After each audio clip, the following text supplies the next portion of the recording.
Cyber నేరగాళ్లకు సహకరిస్తున్న ముఠాను గుట్టురట్టు చేశారు నిజామాబాద్ పోలీసులు.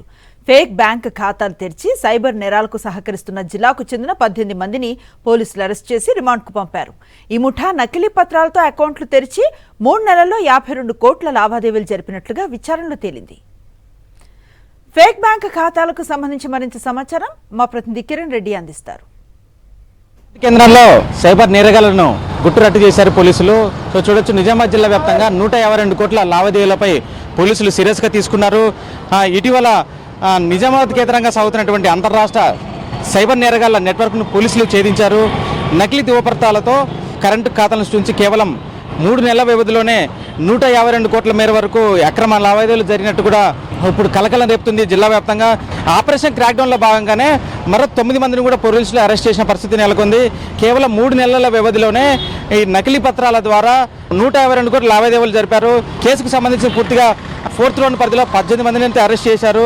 18 మందిని కూడా అరెస్ట్ చేసి నిందితులను రిమాండ్ చేసిన పరిస్థితి నెలకొంది. ఉమ్మడి జిల్లాలో ఇటీవల ఈ ఫేక్ అకౌంట్స్ ద్వారా జరుగుతున్న మోసాలు, ఇట్లా సోషల్ మీడియా ద్వారా కావచ్చు, ఈ బ్యాంక్ అధికారుల మటుకు ఫోన్ కాల్స్ల పైన కూడా నకిలీ అకౌంట్ల పైన కూడా పోలీసులు అయితే సీరియస్గా తీసుకున్నారు. మరోవైపు పల్లెల్లో కూడా ఈ ప్రజలను బురిడి కొట్టే విధంగా ఈ నకిలీ అకౌంట్, ఫేక్ అకౌంట్లు కూడా పుట్టుకొస్తున్నాయి. నిజామాబాద్ కమిషనర్ పరిధిలో కూడా పదుల సంఖ్యలో అయితే కేసులు నమోదవుతున్నాయి.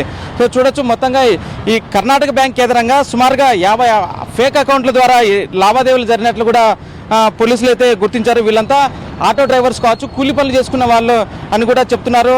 డబ్బుకు ఆశపడి పర్సంటేజ్ ఇస్తామని కూడా చెప్పడంతో వీళ్ళ ఫేక్ అకౌంట్లు ఈ సైబర్ నేరగాళ్ళకు అప్పించిన పరిస్థితి నెలకొంది. ప్రాథమిక నిర్ధారణ అయితే తేలింది. ఇందులో కూడా వేరే బ్యాంకుల్లో కూడా పోలీసులు అయితే విచారిస్తున్నారు. యాక్సిస్ బ్యాంక్ కావచ్చు, ఎస్బీఐ, మిగతా బ్యాంకుల్లో కూడా పోలీసులు అయితే విచారణ చేస్తున్నారు. దీనిపై కూడా పోలీస్ కమిషనర్ అయితే చాలా సీరియస్ గా తీసుకున్నారు. కమిషనర్ పరిధిలో కూడా బ్యాంక్ అకౌంట్స్ పై అయితే జల్లడి పెడుతున్నారు. నిజామాబాద్ కేంద్రంలోని అరసపల్లి కావచ్చు, ఎడపల్లి, బోధన్ రేంజల్ ప్రాంతాల్లో నిందితులను అయితే అరెస్ట్ చేశారు. పట్టుబడిన వారందరూ కూడా సోయా భానుప్రసాద్ కీలక సూత్రధారులు కూడా తెలుస్తుంది. మొత్తంగా నిజామాబాద్ జిల్లాలో అయితే ఈ 102 కోట్ల భారీ కుంభకోణం అయితే సీరియస్గా తీసుకున్నారు పోలీసులు. ఇప్పటికే పరారులో ఉన్నటువంటి వారు కూడా తీసుకుని అయితే ప్రయత్నం చేస్తున్నారు. సో మొత్తంగా 3 నెలల కాలంలోనే 152 కోట్ల లావాదేవీలపై జిల్లా వ్యాప్తంగా కలకలం రేపుతుంది.